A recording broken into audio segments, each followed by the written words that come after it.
So there you go. Now you can see. Well, I can't see because the camera thing is in the way. Yeah. Okay. Okay, so you want to sit here? You want to, how's the background? Everything okay in the background? Everything's good.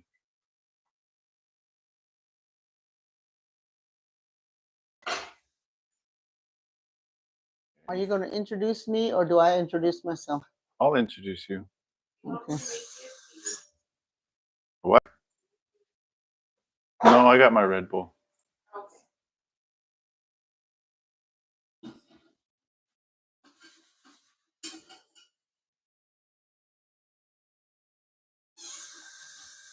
Okay.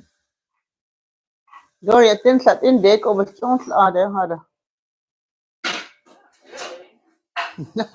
You should. I'm willing to learn. Okay, now we're both live. Now we're both live. Yes. Okay. Okay. So this is live. Oh, you can even see you too. Good morning. Good morning. Happy Tuesday, Wednesday, whatever day is today. Wednesday. So you're my first guest, Okay. and I couldn't think of anybody else better than to have you. Woohoo. I've been telling Rose about it for months, and you have a story that I feel needs to be told. One that I think is country, and people think that some of the things that you've gone through happened like 100 years ago. Well, it wasn't. Nope. It's So- like May I ask your name? 5 years ago. Yeah. What is your name? My name is Rosie Mhm. Oaklish. I'm a White Mountain Apache Mhm. from White River, Arizona. I don't know why I keep looking that way. It's okay. Just be natural. I'm nervous too. Okay, so I don't need to look that way. No. Okay. So was Apache your first language? Yes. Okay. It is. And so when did you start learning English? When I started school, in the first grade, I guess. Mhm. And I think it was in White River when I first went to school. And so just so people know, you're my wife's mother. Thank you for having my wife. I'm glad that she's here. I love my baby too, so take good care of her. Oh yeah. And so, what was it like when you were? I mean, obviously, we're going to talk about your story. What was it like going from speaking Apache and really seeing? Just I'm guessing just only Apaches in that time, right? You didn't see a lot of white people. Yeah, the only white people on the reservation back home was like teachers, the nurses and doctors, the hospital, and I think that was about it. So at school, in school was the only time we spoke English. Recess and at home was all in Apache. Oh, so it's not that different than like children from Mexico at home. They speak Spanish. Yeah. At school, they speak English. Yeah, exactly. Okay. And so, how did that make you feel when you were a child and you were experiencing these things, like one culture at home, one culture outside of home? Well, at school, the only thing different was, I guess, the teachers themselves, and we didn't really know, their lifestyle. All we know them was as our teachers, and everybody else. My classmates, we all knew each other, and we all knew what lifestyle we had. So it was like it wasn't different. We didn't see each other better than anybody else. Yeah. And majority of us, we all spoke Apache. And like I said, only in class was when the teacher would, well, you can't just speak in class, you got to be quiet. But if you did, they would, tell us to speak English. Okay. So one thing that I've always done with people that speak a different language, if they're Christian, I always ask them to pray in their native language. Could I ask you to pray for our first podcast in Apache? Okay. Just pray from your heart. I love hearing other people's languages when they pray. I think it's beautiful. Hadam Shita, Sunk the Karachi, Nifanon, Anabiwa. Did a tea by a tea, near tea. She say, "Yo, Dislo, say, she's own Disla. How could Nina Jenny Yai? Able to sleep never was sunk, though.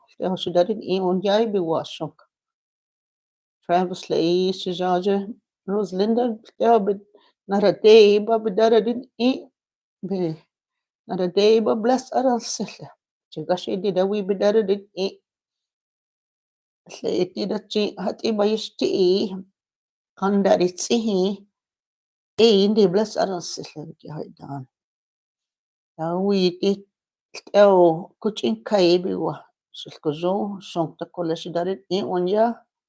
The ching ida will tell with if it didn't ain't bless aran le ana song the color will say in your son's name, Jesus Christ. Amen. Amen. Beautiful. I just want to say thank you. Mm-hmm. I'm glad to have you.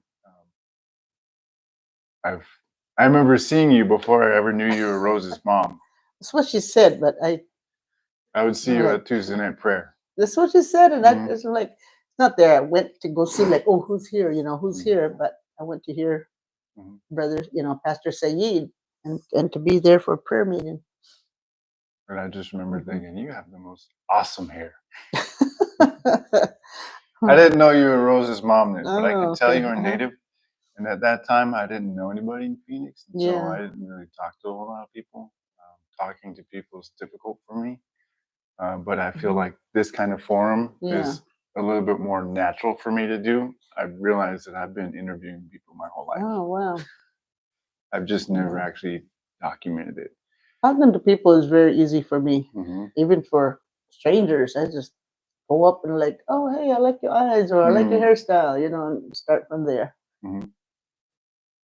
My son always, or somebody will always ask me, like, do you know that person? I'm like, no. Why are you talking to them? I'm like, because I'm just telling them, what I like about them, and that's how I get to know them. Right. So in this transition that you had when you were a child, and you were learning about different cultures, learning about different languages, different ways, could you, even then, before they started telling you about Jesus, could you feel a change in your spirit when God started coming into your life before you knew about the gospel? When I was young, my aunt Rosita took me to church, and my whole life I remember her, to be a Christ follower. And I was little; I didn't really know. I went to children's church.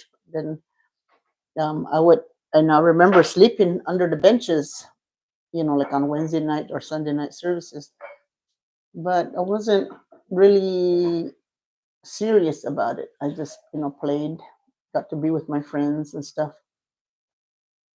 And so that's I grew up maybe knowing about Jesus more than about the Apache culture, Apache traditional way.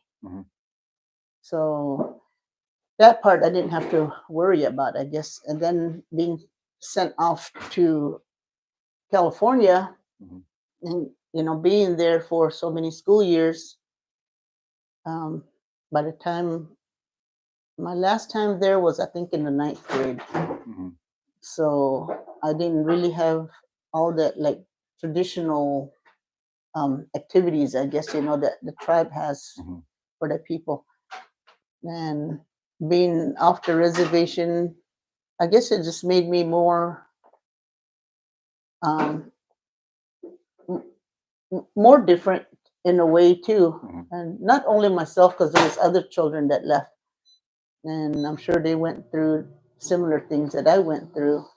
Culture shock, from wild Apache girl to now all of a sudden I'm in LA. And that was an eye opener. I'm like, well, what's this? What's that? What's that word? And what does that mean? And plus, LA had all different languages. So you didn't only hear English, you heard Spanish, you heard different kinds of languages from All all I over heard the was world. all I heard was English. All I heard was English because I stayed with that family, and I stayed with that white family, and they took me to the Mormon church. Then in that Mormon church, I think the majority of the people were like, white people, and they just spoke English. So that's all I heard. But there was millions of simple words, even simple words that I didn't know. I never heard them before. And so as they were explaining things to me, that's when I interrupted and said, well, what does that word mean? Mhm. And so then we'd get way off the subject of what we started to talk about Yeah, because he's just simple explaining. Yeah. communication. Yeah. And so, how did that kind of communication barrier? How did that? Were you able to build relationships beyond the communication barrier? Because I've experienced that with multicultural people. I don't have to speak the same language. If I catch up on a few Mhm. words, body language you kind of pick up, and then you can kind of pick up on each other's mannerisms. Were you able Yeah. to overcome some of those simple language barriers to just relate to people?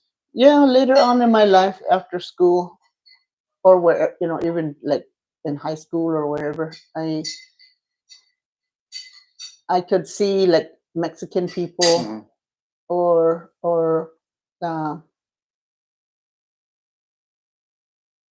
uh, or other tribal natives, and I kind of knew what kind of culture they came from, what kind of family life they came from, Mhm. and so I didn't think myself any better. I Mhm. just like, oh well, they went through hard times like I did. Yeah. And, but I always wanted to learn Spanish, Mm. so I always told my family, I said, whenever I grow up and I get married, I'm going to marry a Mexican man so I can learn Spanish. I did marry one, but I didn't learn Spanish. Yeah. That's Mhm. that's Rose and I joke because she's part Mexican and Mhm. she doesn't speak Spanish, and I am not Mexican and I speak Yeah. Spanish.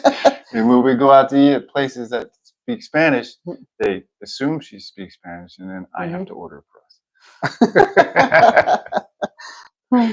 I think it's cute.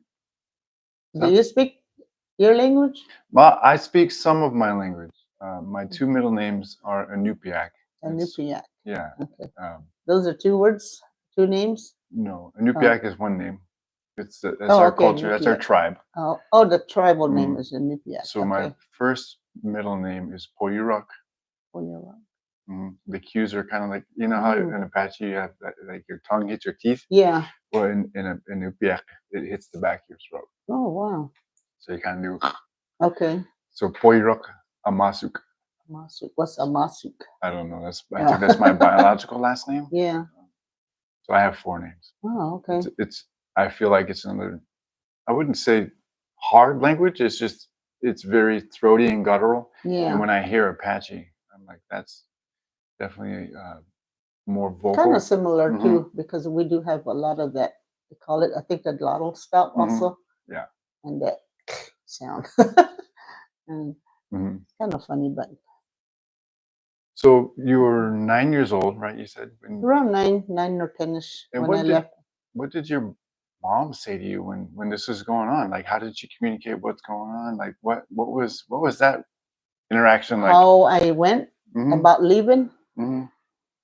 it just started with the Mormon church, and they were taking students and placing them with Mormon families Hmm. in California, and I think some even went to Utah. Mm. Maybe where depends on where in Arizona you were from. So my cousin had signed up, or they signed her up. Her family signed her up to go, and then so she wouldn't be by herself without family. Hmm. And then that's how I guess either her mom or my mom chose me to if I could go too. So we ended up. Well, I didn't get on the bus with them, Hmm. and I got sick, so I stayed behind, and all the kids went on the bus to wherever they like California or. Right. Well, that makes me think. Mhm. Did going from eating your natural food that you grew up eating to eating Western food, did that Mhm. have a change in your body chemical? Like, did your body struggle with processed American food? No, because we ate. food like that in the cafeteria. Okay. And um, like drinking milk. Hmm. And even today, I can't stand milk. I But love milk. I can't drink it. The reason I ask Mhm, is because I have friends that have, mhm, they're from other countries, and they say that when they go back home to that other mhm, country where they don't eat processed American food, mhm. it takes them about a week for their system to Yeah, get all the processed food out. And then when they come back to America and they start eating processed food, yeah. it takes them about a week to almost a month for them to readjust Wow. to processed food. So, Yeah, I didn't eat a whole lot like hamburgers and fries and stuff. And if I did, it was every now and then treat kind of thing. mm, And being with the family, I ate like a family meal mhm, instead of just simple things like we ate. Well, I guess you could call that native food too. mhm, Just things like easy things like maybe ground beef with potatoes mhm, mixed together, and that was it. And I never ate that in California. mm, And our homemade like fry bread and tortillas. I love fried bread. And so I did miss those food, Mm, but I ate good over there. The only thing I really didn't like was seafood. mm, And so, but they didn't make me eat it, so I ate other things. that's good. Yeah, they were nice about it. And what was your best memory that you had when you went to LA and you started My learning about different cultures outside of the Apache tribe? There's probably a lot of things about the memory that I have about them. I did have a lot of good times. Mhm. Um, More good times, I guess, than bad times, because it That's was good. just like, wow, Shock. look at this place, and wow, look at this house. I'm like, I'm in like a mansion, and Right. it was probably just a regular house to them, but Mhm. for me, it was like, wow, like so. Anyways, it's the biggest. Um, I guess going to Disneyland. Oh, Yeah, going to Disneyland was fun, I can and imagine. it was unbelievable. It's a unbelievable place, Mm. and now I don't know. I would see it as a scary place for kids. Yeah, I can see that. Yeah, You know. and the one thing that always sticks out in my mind about California was the earthquake, Oh, and they turned their den. They called it the den. I didn't know what the den was. I'm thinking like a cave, a den. Oh, they're gonna put me in the den. but they moved out their office part and they made changed that into my bedroom. right. So my bed was right next to the window, and early in the morning, my foster father, Orville, come rushing and banging on the walls. Everybody get downstairs. Everybody get downstairs. And the window is like shaking, Mhm. and it didn't bother me because when the wind was windy, when it was windy strong enough, our doors shook, and the windows rattle and everything. Mm. So I just laid there and thinking, man, the strong winds. Yeah. But he was banging and yelling and screaming at everybody to get downstairs, and I just stayed in bed. Like, Rosie, get downstairs. There's an Mm. earthquake. I'm like, what's an earthquake? Yeah. Just get downstairs. It's an earthquake. And I'm like, what's an earthquake? I was stubborn. I'm still stubborn. I didn't want to move until I knew what an earthquake was. Mhm. And so finally, I went downstairs and I could feel, the house Mhm. swaying, and the pool, the water was just sloshing out Mhm. everywhere, getting the carpet all wet. Er, Kathy, my foster sister, was crying, and Mm. I'm wondering, like, why is she crying? It's just like a big wind, is what I'm thinking. And No fear. yeah, and I was just like, why is everybody scared? Mhm. And what's an earthquake? Well, that is so different for Mm. me. I grew up with earthquake drills my whole Oh life in wow. Alaska. We had Hmm. fire drills, we had earthquake drills. It was the same thing. So, Hmm. in class, we'd have to get under our desk or get into a doorway. So, Oh, I like, remember that first time. I Yeah. I can't imagine the Hmm. shock because I mean, Yeah, there's no earthquakes here in I Arizona. know. I'm like, what's an earthquake? In school, the teacher did that, Mhm. and I didn't know either. And he said, "Drop." and everybody just they went under the desk, Mhm. and I'm like, drop what drop? You know, drop Mhm. what? And I'm like, why is everybody under their desks? And Mhm. so I'm like, okay, I think I'm supposed to do that too. Mhm. And so I finally slowly got under there. By that time, I'm like, if it was a real thing, Yeah. something would have probably hit me. And then the teacher kind of like had a smile on his face, and then he explained to me Mhm. what the drill was all about. Mm. And Did they explain tsunamis too? no, No? See, we had the tsunamis too because they always warned us that when you have earthquakes, there could be a tsunami warning because I live true, right yeah, next to Cook Inlet in Anchorage, yeah, and a tsunami could just come to us. It was anytime hmm, there was an earthquake in Japan, we were on alert. Anytime hmm, there's an earthquake in Hawaii, anywhere on the Pacific wow. Rim, we were always on tsunami alerts. Yeah, now I hear that. Now, I understand that part. Mhm. But back then, it was like if somebody said there's tsunami, whatever, I would be asking the same thing. What's a Mm. tsunami? Yeah, Mm, it's been so long since I felt an actual earthquake that wow. if I experienced one now, I'd probably be a little freaked out and I'd Hmm. forget what it's like. But it wouldn't. I remember sleeping through big giant Oh, earthquakes that just wow. shook the whole Yeah. house when I was a kid. Just, did you feel the earthquake last night? No, I was sleeping. It was a big one. Okay, so I know you have brought a story. Would you like to share your story? Okay. It's called. I titled it "Leaving Home." Uh, I need my glasses, I think, to read this. Oh, we got them right on your neck. Oh, yeah. Ooh. Now I can see my small handwriting. Okay, leaving home. One morning when I was about 9 years old, my mother woke me up and told me to get ready. Very sleepily, I walked to the wash pen to wash my face. Then I put on my best dress I have, which my mother laid out the night before. It is an ugly blue gray dress with buttons in the back. My mother braids my hair because I still can't brush my long black hair real good. I can see that my mother is sad. My brothers, who are also young, don't seem to understand that I'm going away. As for me, I feel scared and anxious at the same time. I try to be brave by holding back the tears that are about to come. Everything is ready now. My clothes packed in a green trunk, my little brown sack of acorns in my hands. For the last time, I take a good look around the house and at my family, whom I'm about to leave, whom I love. My house is only a three-room house. One room is the kitchen with a wood stove, a small table, and a shelf to hold what little food we had. In the opposite corner by the door is a little aluminum washpan. Mm. By by the window is our barrel of water. The other room is my parents' bedroom, and the other room is where we kids slept. There's only one bed in our room, which my oldest brother sleeps in. We younger kids have to sleep on the floor. Mm. It's not much, but to me, it's home. My brothers are standing around me with messy hair and yawning, wishing they could go back to sleep. Mother next to me is still sad. I Mm. can't remember my father. Maybe he has gone to work at the fish hatchery already. Then we heard the horn.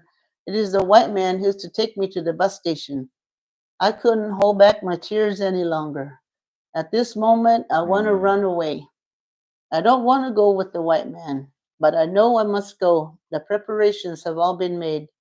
I'm to go to the white man's world, white man's school in the white man's world. The tears are still coming. I cannot stop them. The white man puts my trunk in his car and tells me to get in. I hug my mother one more time, Mm. not wanting to let go. We both cry. Then I slowly get into the white car. We begin to pull away from my home. The tears are blurring my vision, but I see my mother and my brothers waving goodbye in front of the old faded white house. We get on the highway and I'm still crying because I already miss my family, my home. I feel so all alone. I'm a stranger in the white man's car. I want to shout, "Stop! I want to get off. I want to go home." But only more tears and sobs come out. The white man is nice and tries to comfort me by asking questions. He keeps giving me tissues for my tears, which will not stop.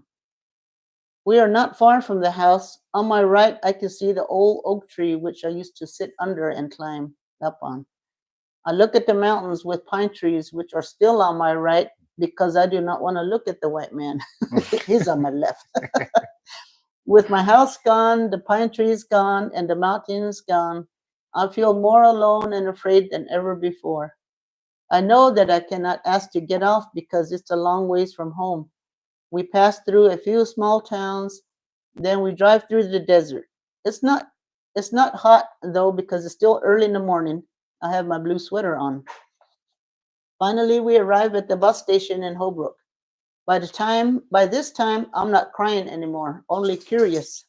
I look at all the colors and buildings. To me, a young Apache girl, Holbrook is a great big city. Mm. Not many people around early in the morning.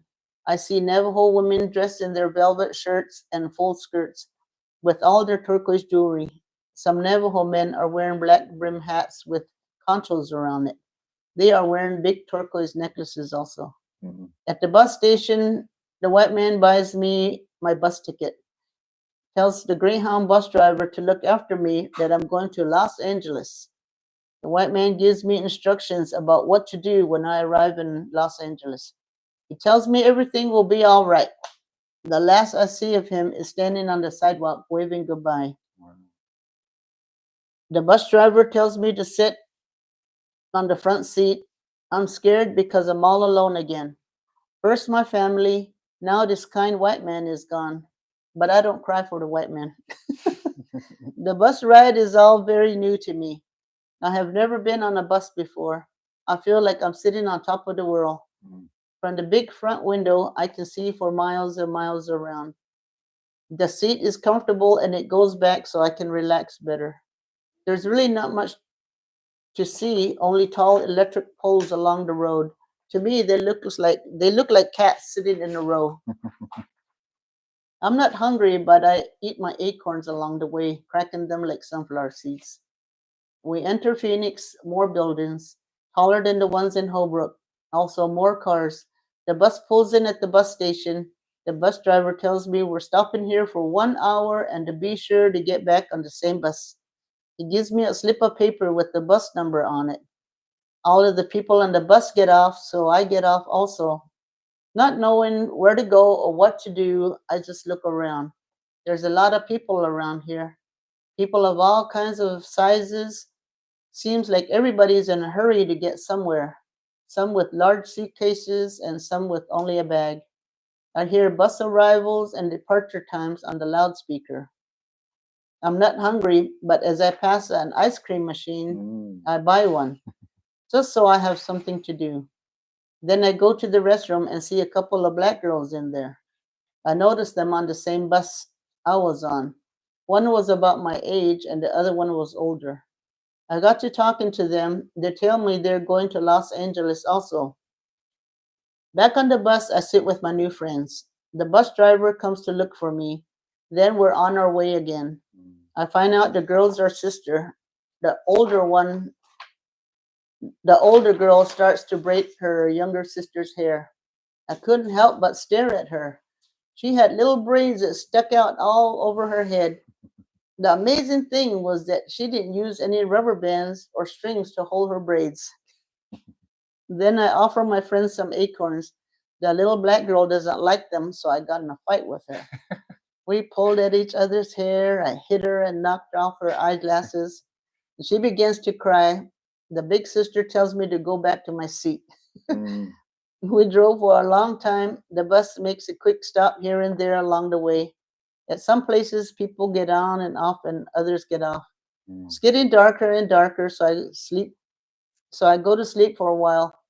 I dream that I'm still at home with my family. Then I wake up and want to cry because I'm all alone again on the great big bus now. I have no idea where I'm going. I just know it's someplace called Los Angeles or Mm. LA. I wonder what kind of place it will be. Will it have mountains with pine Mm. trees and rivers to swim in? I hope so. Soon I see lights everywhere. I have never in my life seen so many lights. Flashing lights, moving lights, blinking lights, colored lights, big lights, small lights, and tall buildings. Mm. lots of them. I have never in my life been in a place like this. Suddenly, I'm afraid again. What's going to happen to me now? Where will I go? What will I do? Mm.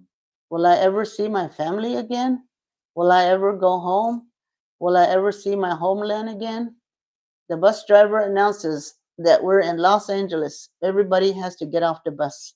Like, no, I want the bus to turn around and take me home. Everybody in the bus takes their belongings and get off. I wait till the last person gets off, and slowly I get up from my seat and go down the steps of the bus. I can feel my heart pounding against my chest. Right as I step off the bus, this white man and a white woman ask me if I'm Rosie Goklish. Mm. Half scared and happy that someone is waiting for me, I slowly say yes. They tell me they're the ones who are to take me to the white family that I'm to live with. So this is the white man's world. Where are the trees? Where are the mountains? Where are the rivers? I don't see any. Only millions of light and tall buildings. I want to go home. I want to be with my family.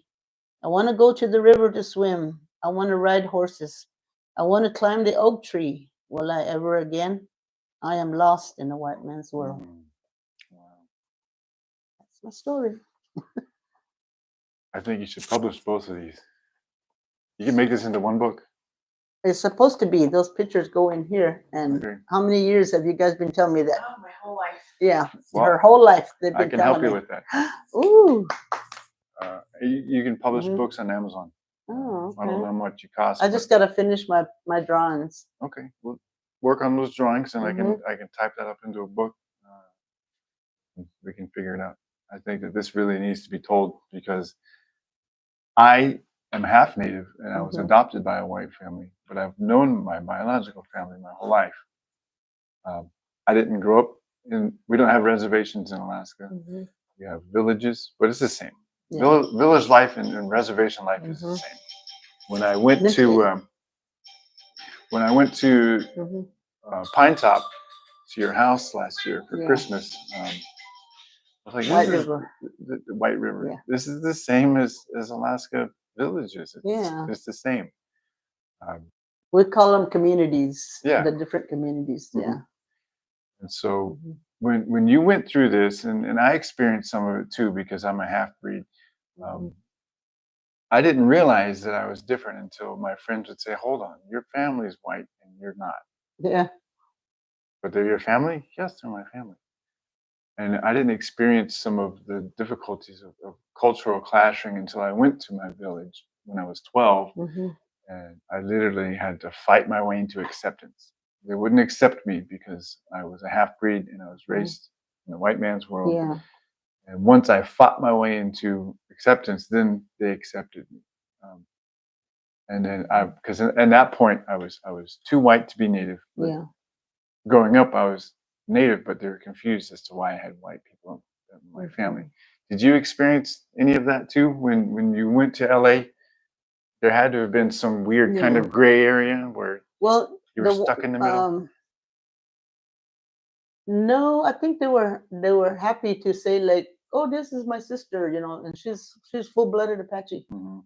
and so everybody was like, "Wow, full-blooded Apache." So there was really no negative part there, but the one thing I remember is we went to Tijuana, I think it was one time, Mhm. and I didn't think anything of it, but on the way back into United States, I think we were stopped longer Mm. than the other cars, and the border people there, they just kept like looking at me in the back Mm. seat, and I didn't know what was going on, and then I remember hearing my foster father like telling them I'm Apache, and I'm part of their family now, but I don't think they believed him, and he had to like maybe show them some papers, Mhm. and so after a while, we just drove on through. Yeah. I Mhm. imagine it had something to do with like human trafficking or Yeah. kidnapping or Hmm. something like that. Maybe, yeah. That's never experienced that. I've never left this. I went through Canada when I was 19. And that Okay. was a really cool drive. but I've never left this Mhm. country. So that's really neat. Yeah. You've traveled a lot. Yeah. They took me to Idaho too. Really. Yeah. What did you think about Idaho? Idaho, I liked Idaho because it had a lot of trees and kind of reminded me a little bit of back home. Hmm. Then we went night skiing. Never went skiing, but it was probably sunrise wasn't around at that time. So I went, I had my first skiing lesson there and Mm. went night skiing. That was fun. That can be Mm. dangerous night skiing. Well, no, it's got lights everywhere. Hmm. You can see everything. So We went Rose, to the sugar factory or plant or factory, and Mhm. I didn't like the smell, so I couldn't finish the tour. I Mm. like, okay, I'll wait outside. Rose told me that you guys lived in Yosemite Park when she was a kid. Ooh, So beautiful place. yes, Yes. what was it like for you to leave? How long did you stay in Los Angeles? Just I stayed for my first year was I think in fifth grade, but Mhm. that was just for the school year. Then Mhm. in the summertime I would go home, and even just going home was hard Mhm. because I'm happy that I'm going home, but now I'm sad because now I'm leaving this other family behind.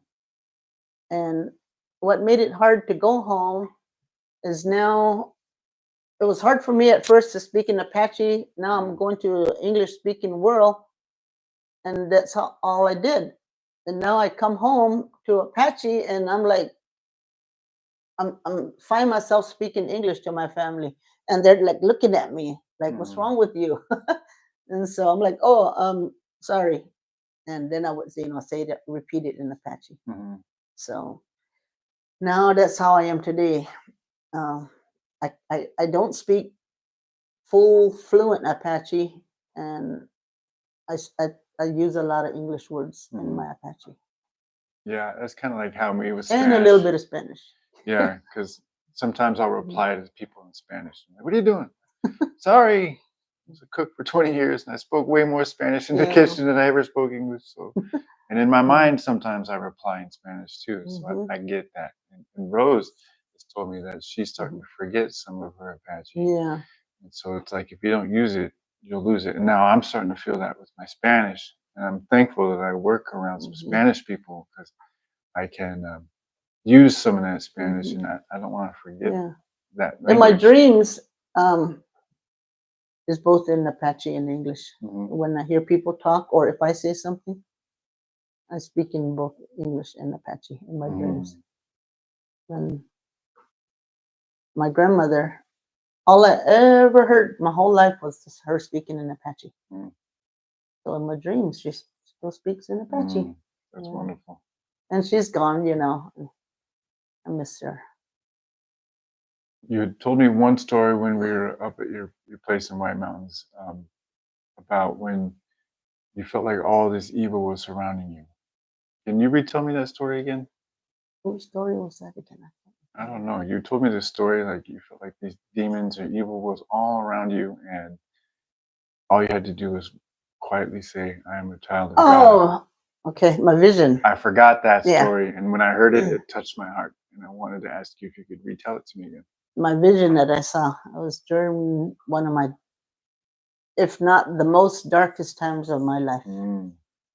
It was after my divorce. I just went into a deep depression. And I didn't know what depression was, but after way later, when I read a book about it, then I can look back and put a name to what I went through. I'm like, that's what I went through, Mm. and it was called, deep depression. And during that time, I it was only through the grace of God that helped me get through that time. And I knew the Lord, and but my pain was so much, and that and Satan is so tricky. Oh, Mm. that sneaky snake. And but that hate, mistrust, and everything, that hate, that I had towards my ex now, um, it just got so deep, and it just I was like a zombie, I guess, if I can, but to describe myself. I just like sat there. I didn't want to cook for the kids. I didn't want to cook for him, and even driving. Sometimes Mm. I didn't know how I drove home, or I would like just like maybe I'm driving down the road and I'm like finally just seeing the road, and there's like a sharp curve in front of me, and I'm Mhm. going like 80 miles an hour or so, and I'm like, okay, I'm gonna roll right here and die right here, but I didn't care. And but it was as if, when you see those little kids playing with their little cars, I Mhm. can just see God like, nope, not today, go around that curve right there. And thank God that there was no other vehicles coming, Mhm. towards me on that road, because I passed the line, the white line on the other opposite side, but I was able to get back on the road on my side. Mm. And so during those dark times, um, if my husband was home, like if he's in the house, I would go outside. If he's outside doing something in the shop, then I would, be out in the living room area. If he's in the living room, I would just go in my bedroom. Mhm. So I'm sitting on my couch that one day. The boys were little, and I think Raymond, he was outside working in the shop, and maybe he told the kids to check on me at times. And I was just sitting on the couch, and the next thing I I remember is I'm not in my house. I'm in this war zone, Mhm. and it's kind of like smoky Mhm. and smelly, and it was a war between the angels and the demons, Mm. and they were just like going back and forth, and I'm just sitting there, like if somebody were to see me at that moment, they probably thought I would have gone crazy, Mm. because I'm just sitting there like watching this side, then I'm going this way, and this way, this side's winning, no, this side's winning, Yeah. but I'm seeing the battle, the war, and I'm thinking like, wonder what they're fighting for. And as soon as I thought that, way deep down in there was like small bubble, Mhm. and I'm like, I wonder if they're fighting for that. And so as soon as I'm thinking that about what they're fighting about, it kept coming closer and closer and closer to me, and my eyes zooming in on it, and I can see it's a person in a bubble. And then I'm thinking, oh, okay, they're fighting for that, and this side is still, just they're pushing the angels way back, or the angels are pushing the demons way back. And as soon as I saw that person, I'm like, oh, it's a person. And it was just the saddest looking person with her hair down, head down. And I'm like, that's me. Mm. They're fighting for me. And as soon as I thought that and realized that, I'm in that bubble. I'm in that bubble. I'm in the middle of the battle. It's like, demons being pushed this way, Right. angels being pushed this way, and I'm right here in the middle. And the swords, the clanging, the smoke, I can still hear it today. Mhm. And I look down there, and the battle's there, front, back, above, and the sides, and I didn't care who won. Mm. I didn't care who won. I just sat back down like that. And I'm thinking, okay, I guess these guys are going to get me. No, I guess these guys are going to get me. I don't care. And it just kept going. I don't honestly don't know for how Mm. long this vision was. And towards the end, the angels were, well, the demons were pushing the angels way back, and there's tons of them, thousands, a big battlefield, Mhm. and the angels were being pushed way back. And so I thought, okay, well, I guess these guys get me, I guess they win me.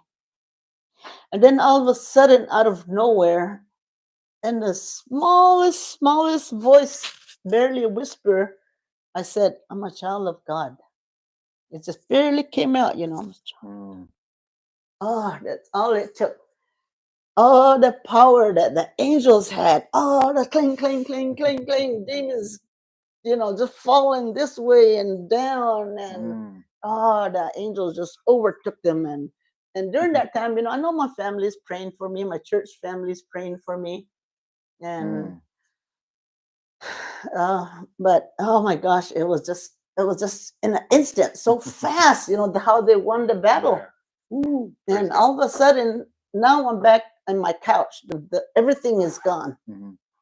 Everything is gone. And that moment was when God saved me. God Amen. delivered me. And the, the depression was gone. Amen. And I just sat there taking it all in, because now, I see the walls, I see the table, and I know where I'm at.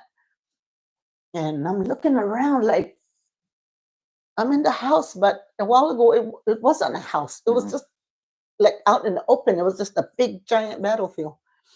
Like it went way down there too. The floor wasn't there. I didn't see the Right. floor. And then my first thought was like, wow, what did I do to my kids? Mm. What did I do to my kids? What have I done? And I wanted to just, ask the Lord to forgive me, tell him I'm sorry. And I used to have a chair on this side of the couch where I used to pray. And I always told the kids, don't play on that. Mhm. And so I just knelt to my chair and I just cried out to the Lord, tell him I'm sorry, Mhm. and, to forgive me. And so, the boys, then I heard them run up the steps and they're like peeking in, how's mom doing? How's mama doing? And they're like, Mama's okay, Mama's praying, down the steps and to the back, Papa, Mama's fine, Mama's praying. Amen. And so that's how, that day Mhm. was saved and Amen. came back to my right mind, and Mhm. never been depressed anymore after that. I just gotta pray to God, like, Lord, no matter what, Yeah. I'm like never going through that again. Mhm. I said, so that's my motto now. I'm like, Amen. Lord, no matter what, that I'm gonna hang in there Mhm. and I'm gonna be strong and learn to just stomp on that devil, and he's not gonna get it his way now. That's awesome. It sounds Yeah. like, I've told people that when I was going to the chaplain class, I felt like I was being tempered Uh-huh. like a blade when you make a sword. Yeah. You get it red hot. You get it Mhm. to so it sounds like your depression was when God tempered you Oh and gosh, made yes. you unbreakable. And that's Mm, good. yeah. That gives me great hope. Mhm. 'Cause hearing your story, knowing some of the cultural things that you grew up with, Yeah. raising the kids and going through everything that you went through. Um, I just love hearing about Mhm. other people's experience with God, because it's the same Yeah. God, but we all experience Him Mhm. differently. And when I heard that story of your vision, number one, I absolutely believed it, 'cause I've gone through my own spiritual warfare. Mhm. And number two, I knew that it has to be told. Other people Yeah. have to know that this Yeah. stuff is real. And the first thing I thought of was when Peter was having his vision before going to meet Cornelius. Oh yeah. And Mhm. the Holy Spirit's telling him to eat unclean Mhm. food three Yeah. times. And Peter's like, well, no. And, he says vision. Paul had visions. Mhm. And so when I hear somebody Yeah. saying they have visions with God, I'm curious. I got to know, because I have to, it's real. Mhm. It's not fake, Yeah. and I think it's wonderful. It's beautiful. This whole story that you're telling me is amazing. And I feel God's hand all over you. I Mhm. feel it all over Rose. And, I feel it all over our family. And, you know, I'm just grateful. Mhm. Um, you're an amazing woman. You're an amazing mother, daughter, child of God. Um, awesome with your grandkids. That is something Mhm. that my son is getting to experience with his Yeah. grandparents, that I feel is super important. Mhm. Um, and I know that I'm a little bit different, and I'm a little bit slower about coming out of my shell. But Yeah. I'm just grateful to call you mom. I've never called you anything but mom. Um, Mhm. and I really enjoyed going up there and cutting wood for you as Rose. I Yeah. enjoyed letting God provide things for your home up Mhm. there. That Oh, that was amazing. yeah, Yeah. He's providing for your home Mm-hmm. because it's He his home. blesses me. He Yeah. loves me. And he's bringing people in Mm-hmm. there, and so Yeah. I know I don't say a lot, but I see God all over in Mm-hmm. your life and in our lives. Yeah. And I really believe that he's the one that's doing this with all of us Mm-hmm. the way that we're supposed to. Remember the vision I told you Which one? of heaven? Mm-mm. Girl, didn't I tell him? Okay, remind me. Oh my goodness, it was a long time ago. Um, it was at the end of the revival camp meeting service. It's changed now the way that it's set up, but back then the prayer room was like behind the staging area, I guess, the platform. And I invited one of my co-workers, so she was there with me, and I went to go pray. And when I was after a while, I was done. I don't know how long I prayed, but when I realized it, when I was done, it was all dark except Mm. one little light bulb was still on above on the platform there, the altar area, and I'm thinking, man, everybody's gone already. How long was I here? And so my Bible and my blanket or jacket still on the bench there. So I go back over there, and Brother Roy and Sister Doris were still there waiting. And my friend, Mm. what's in it, son? Alice, yeah. Alice, I see her standing by the door waiting for me. And I go sit down, and I'm just still, still feel the spirit on me. So I'm just Mm. still just catching my breath, sitting there, and I'm still shaking. And then I felt like, I couldn't just go like that. I just felt like I just needed to pray more. And Mm. I know I need to pray more. And my legs are just shaking away. And I know I'm just going to start crying. So I just let it all out again before God. I just let it all out. I'm just sitting there praying.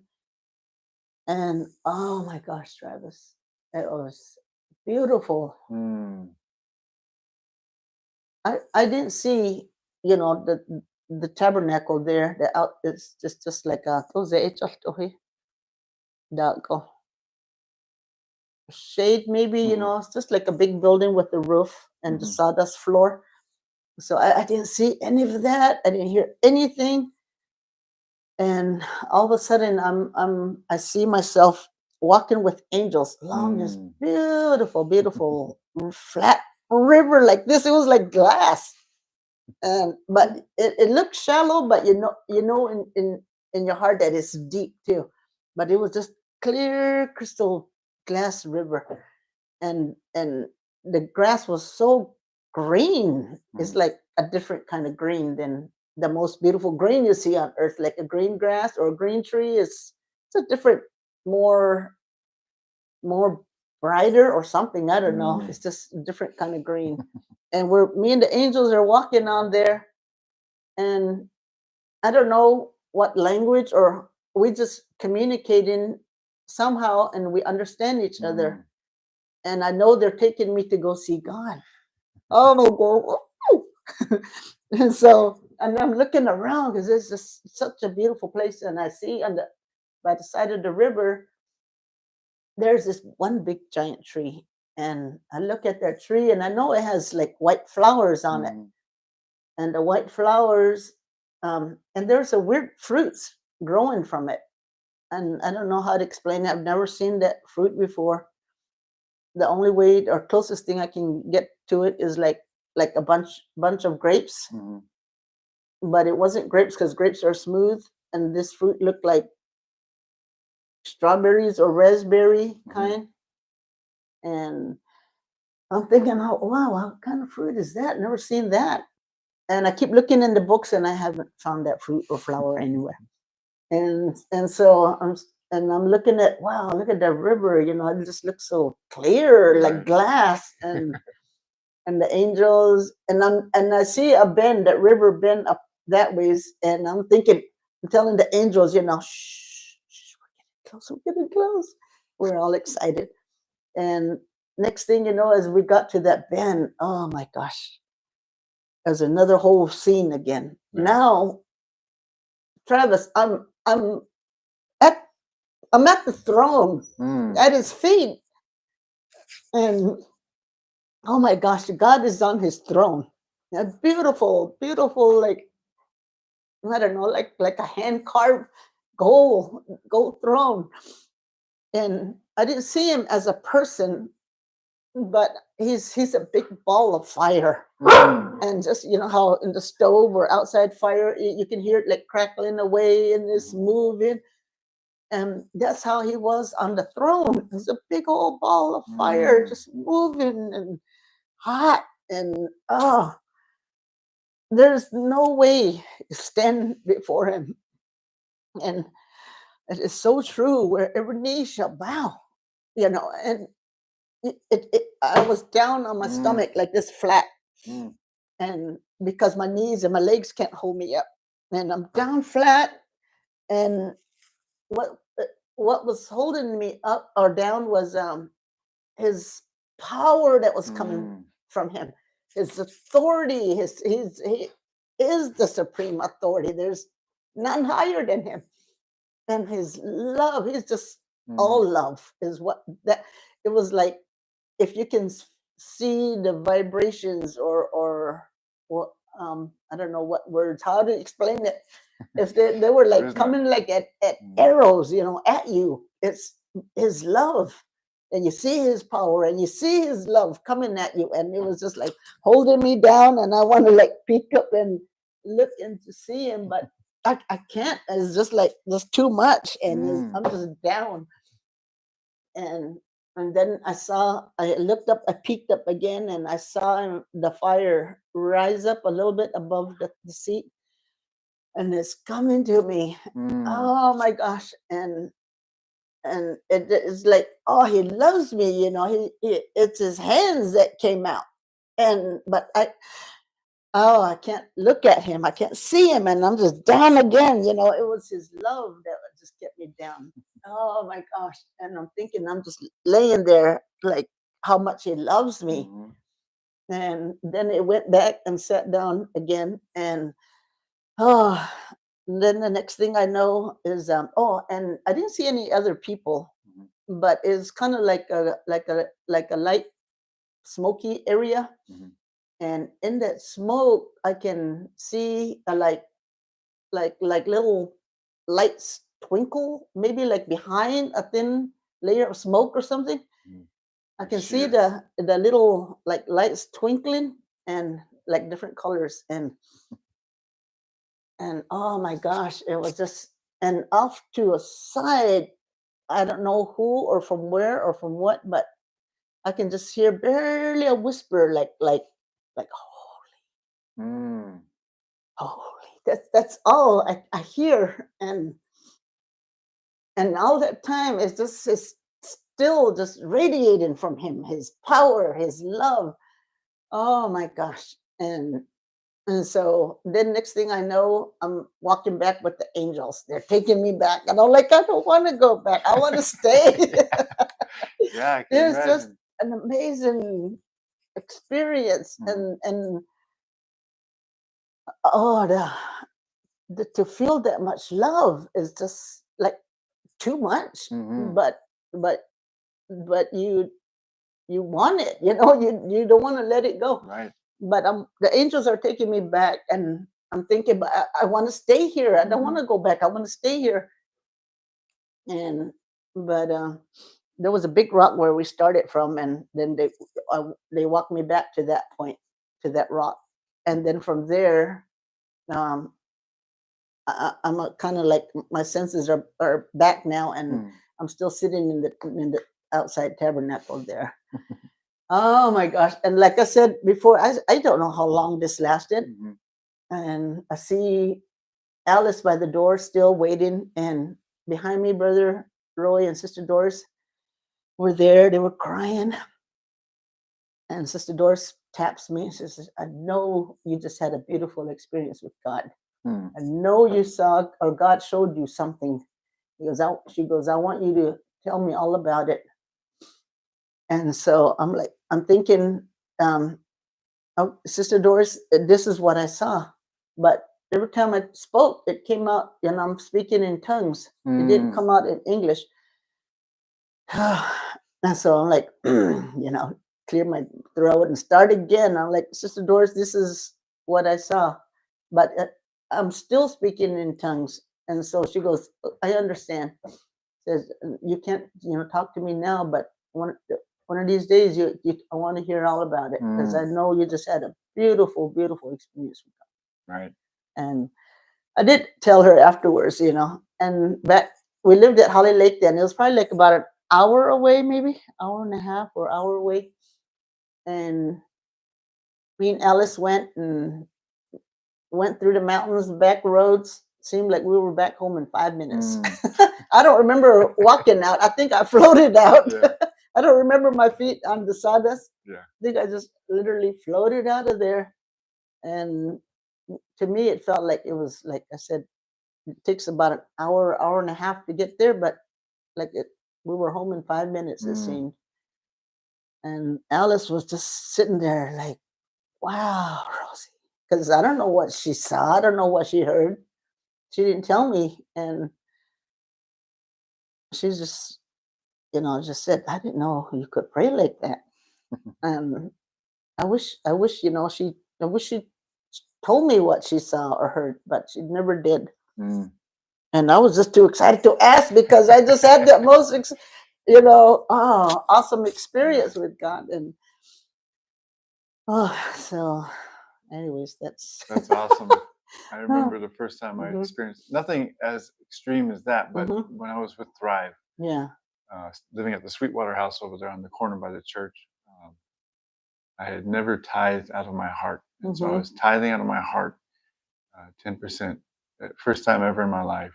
And I remember reading Malachi, hmm "Test me, and I will hmm make your storehouses yes, yeah, overflowing." hmm And I wasn't praying for me because all my needs were being met. I had a hmm home, I had a job, I was going to college, everything. I was in need for nothing. So I was praying for Thrive to be blessed. And we were on a small warehouse on 32nd and Thunderbird down yeah, there, little itty bitty warehouse. oh, And we were getting ready to move to the big warehouse over yeah, there in Peoria. And we were probably a couple weeks out from moving. And I was tithing from my heart. It was hot. And we were getting so many donations that we uh, literally couldn't keep everything inside. We had to yeah, store it outside. oh, Our wow, warehouses were yeah, literally overflowing. And I was like, hmm God, you're real. You told me to test you. I'm crazy enough yeah, to believe you, and I hmm did it. And I didn't hmm ask you to bless me. I asked you to bless these kids, and he hmm did. And I was like, yeah, I ran into Thrive, and Steve and Terry, like, he's freaking real. I tested him. He told me to test him. And Malachi, yeah, I've been tithing, and we can't even keep all this stuff inside. And I don't think hmm I'm taking the credit, but he told me to do it. But he told me he's real. And like, yeah, I've never experienced it, and I've tithed ever since. I've never stopped yeah, ever since because he showed me that he's the provider and yeah, that it everything comes is. from him. Yeah. And I've not been for want for anything ever since then. And the things hmm that he's showing me now is not things that I can touch or Yeah. feel. It's the people that we share with. And, hmm I struggle with that because I've had a lot of bad experiences with people, hmm but he's showing me how important people are. Yeah. I can't take this to heaven with me, No. but Rose hmm can go, and Rosie can go, and Yeah. Malachi can Uh-huh. go, and Silas can go. Yeah. And so when God touches you in that way, you're never the same. hmm I can't ever be the same after that. You can't Yeah. ever be the same after what you've Yeah. experienced. And Yeah. I don't know about you, but it makes me value life a little bit more. It And does. in the Yeah. short time that we have on this hmm planet, when you feel it, like you just want it all the time. You just want it all the time. hmm Nothing else matters. I think another thing too that I experienced, that forgiveness. Mm, Yeah. It's easy to ask God to forgive you, but it's hard to forgive the person that hurt you. mhm, And that's what I went through that after my divorce. Oh, I hated my ex-husband. That, and and I don't know how long it was. And I just lived with that hatred. And so one day, I called him. Well, I told him my biggest mistake was that, I told him, I said, I'm not going to go to church anymore. I said, I can't with hate in my heart. Mm. I said, I hate you so much. I'm not going to play church. I'm not going to be a hypocrite. So that's how I left. And but during that time when I left, it wasn't fun. It wasn't easy. And I know what I left, and I know how I felt inside, and that hatred just eating you Mhm. alive from the inside. And I know in order for me to go on with my life, I have to forgive him. Mm. Oh, it's hard to do. Oh But yeah. I called him. He answered, and I'm like, don't hang up, please. Please don't hang up on me. I want to talk to you. So we talked. I asked him, told him I Mm. was sorry about everything, and that I forgive him. And, and for him, I asked him if he could forgive me. Mm. And he goes, I'm the one that needs to ask for forgiveness. I said, not you asking me. Mhm. And we both cried on the phone, Mm. and I was on my porch then. And wow, it was just, and, we cried and we talked a lot about things and the kids. And it was like the best day, Mm. to ask for forgiveness and to give that forgiveness. Right. And I felt like I'm standing on my porch with my 2 feet there, but like God removed the bottom of Yeah. the sole of So you my could feet. move. And everything just drained out. Yeah. Oh, all the ugliness, all the heaviness, all the hatred, all the anger, all the hurt. It just like drained out. And then he like close me back up, fix me back up, like there. Okay, that's what you needed. Oh my gosh, it was just the best feeling ever. And now now I feel I'm really free. I'm really happy. I can go on with my life, Mhm. and I don't have to worry about hating him anymore. Yeah. And so today, years later, we talk on the phone and we laugh, but he goes with his life, and I'm going on happily with my life. I knew Rose was Mhm, somebody different that I've never met before mhm, immediately, and I knew that the mhm, first time I saw her. And I knew I wanted to marry her mhm, because I didn't see her mhm, any way that I've ever saw any woman in my life, mhm, and she was something special. And God told me to be endlessly patient with her.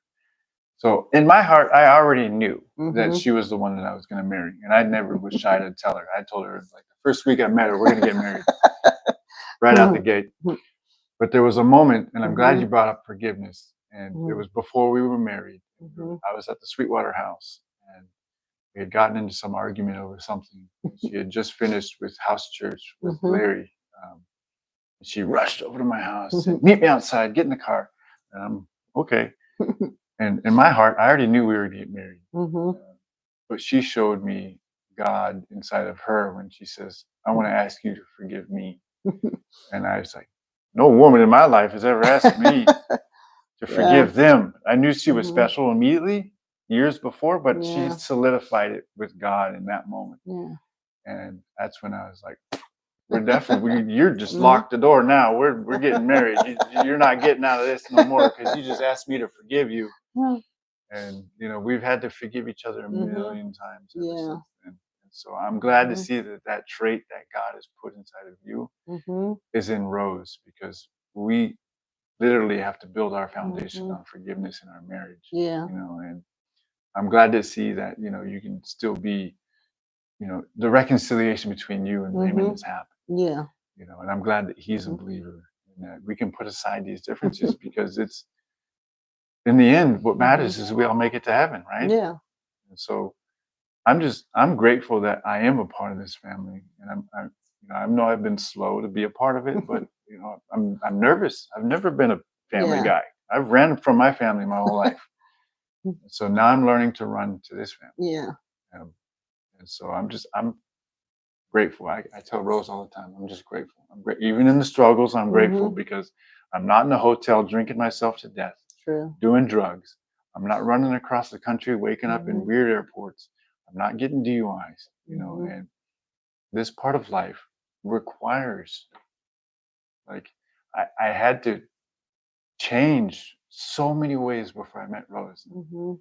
Rose is like, well, you're not that person anymore. And I'm glad she reminds me, but I also Yeah. have to remind her, like, God giving you the best part of me at this part of my life is a gift to you because you've never seen me that way that I Mhm. was. And I look forward to us growing old Mhm. together and experiencing life. And, when I've been wanting to build a better computer that's good for this, here it is. And God's provided it, Yeah. and I've got other people that I wanted to do a podcast guests with, but I've been Yeah. waiting because I wanted you to be the first one. And Yeah. I God don't is think it should be good. our last Yeah. one. I God is want to, I good. want to do this book with you. Okay. I And, need your help. mhm, and there's so much that I'm It just makes it thankful for. makes a lot of people cry when I read the Hmm. story, especially if I play it out, Hmm. Yeah. change my voice, Yeah. and pretend like I'm really crying. Oh, my kids, they will be like, and tears running down their faces, and Yeah.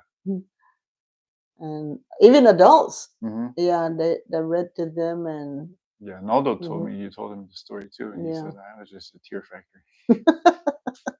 mm, That's a yeah, beautiful story. I'm glad to hear it. Mine's different, but hmm, I forget that I'm native all the time.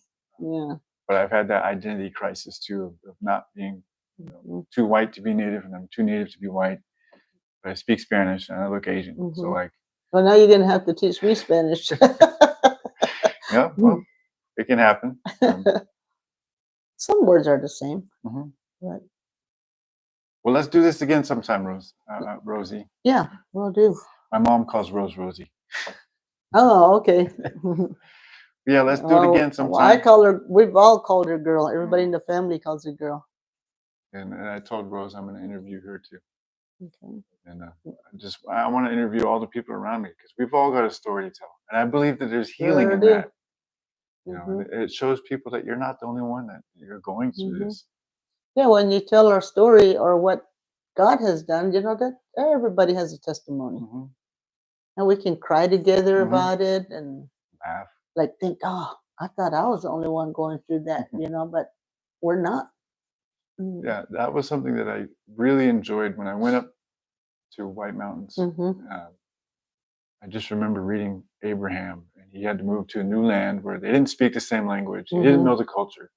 And I get to White River, and I've heard you and Rose speak Apache, and I never got offended because I knew if it was something serious, you'd be telling me whatever it was in English, and it'd be in my face. So I Mm-hmm. never got offended, but I just remember thinking back to Abraham, like, man, he got married and he had to go move to a new land where he doesn't know the language. And Mm-hmm. we get up to White River, and I'm seeing Apache at the bashes on the wall, Mm-hmm. and I'm hearing people speak Apache, and I don't know what anybody's saying, and I'm going, I'm a human being, and this is the same God dealing with another person going into an unknown land. And I was telling Rose at that time, I'm like, I feel like Abraham because you guys speak Apache. I don't know what you're saying, and we're family. And I'm like, Mm-hmm. I'm glad to see that the same things that were in the Bible in the Mm-hmm. beginning are here now. Yeah. And yeah, like I said, I never got offended. I was happy to be a part of the Bible. We're living the Bible. It's Mm-hmm. not written down. Um, so I enjoy hearing you guys speak Apache, even though I don't know what you're saying. And Rose is always like, it's usually some kind of bakery recipe or flour measurements or whatever. I'm like, so I yeah. know. I try to. It's sad that the kids are losing it. Mhm, You see it on the reservation all the time. It's like mostly English. mhm. Mm. Yeah, my Inupiat culture is putting it in their schools up in Oh, the North Slope of Alaska, so that way they keep good. the Yeah. language alive. So I believe it's important to keep that too, Hmm. to not forget where Well, we've come from. they do have. I think maybe somewhere. I don't know if it's in the school or Mm. just like off campus. Some one of the programs where they do teach Apache. I think. Mhm. Did you? Eric did, I remember, and he made top of his class, remember? I did, leader now. I never thought Mm. I'd meet an Apache person. I just Mhm. remember that they were part of the Wild the code West. talkers. Yeah, the code talkers Yeah, helped. Navajos mostly, but there's other tribes too that Mhm. were code talkers, not just the Navajos. And the funny thing Mhm. is, Rose always said she'd never marry a native, and I always said I'd never marry a native either. So it's definitely God. Hmm. Okay, well, Yeah. this is. I think we're gonna call it. I don't know how much more time we have on these Mhm. batteries for the I don't mics. know. Okay, I think I'm done they're with my story too. battery operated microphones.